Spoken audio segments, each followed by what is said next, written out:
What's up mga katilaok? Magandang umaga sa ating lahat at mapagpalang araw. Ayan.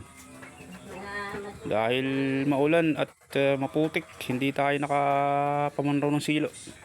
Silipin na lang muna natin ang ating mga pangate. Ayan, si Gold. Bantam X Labuyo.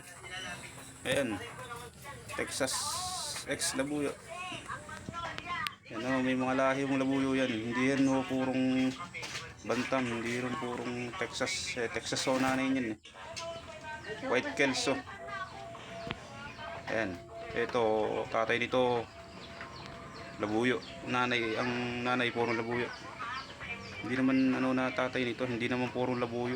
May ano na rin, may halong bantam na rin ang tatay niyan. Yung nanay naman yan purong labuyo. Ayan. Silipin natin ang ating mansuhing labuyo. Ang ibig sabihin ho ng mansuhin, yun ho yung sa ibang lugar ho kasi ang tawag mansuhin. Rito hindi ho alam yun sa Batangas mga ganyan lugar. Tagaytay. Ibig sabihin ho ng mansuhing labuyo ay yung tinetrain pa lang. Sinasanay pa lang sa gubat. Ayan ho ibig sabihin ng mansuhin. Ito ang ating mansuhin na bagong huli sa bitag. Ayan, medyo ano na siya, masigla na. Ang kulang na lang patindigin ang palong. Ayan, ang ganda ng itsura. Kulang pa sa tubig to.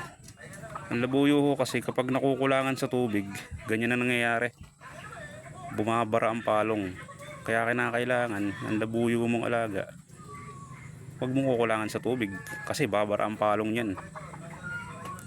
Ayan, kulang pa sa tubig yan. Ayan, tamad lang uminom ng tubig yan.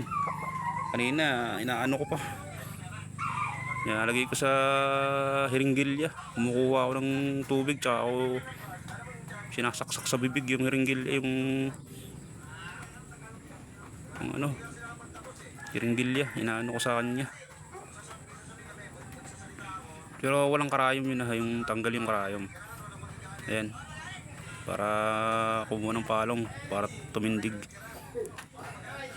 Kulang sa tubig tamad namang uminom ng tubig. Ayan, isara na natin. Ito namang isa, tingnan natin. Ito yung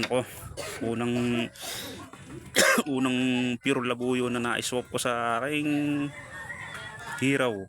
Nistisong labuyo na yung hiraw na yun. Baga palahi na rin, hindi na siya purong labuyo. Ito nahuli raw ito roon sa may parteng halahala. Kasi taga halahala ho ang nakaswapan ko rito. Taga sipsipin ho ata. Parang tingin ko mistisuhin na ito. Gawa ng mahaba ang bias Pero pag titinan mo siya, purong labuyo. Ayan. Ito pa isa kong mansuhin.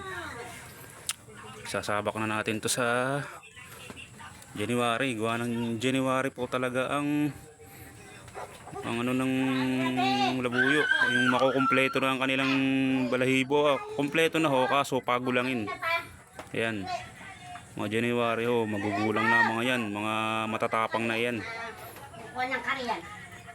Pero kadalasan mo makikita sa gubat may mga kasamang babae kasi simula January hanggang May na yan, magpaparami na sila. Breeding season na nila kumbaga. Ayan, nandito na lang, sarado na natin. Okay, maraming salamat.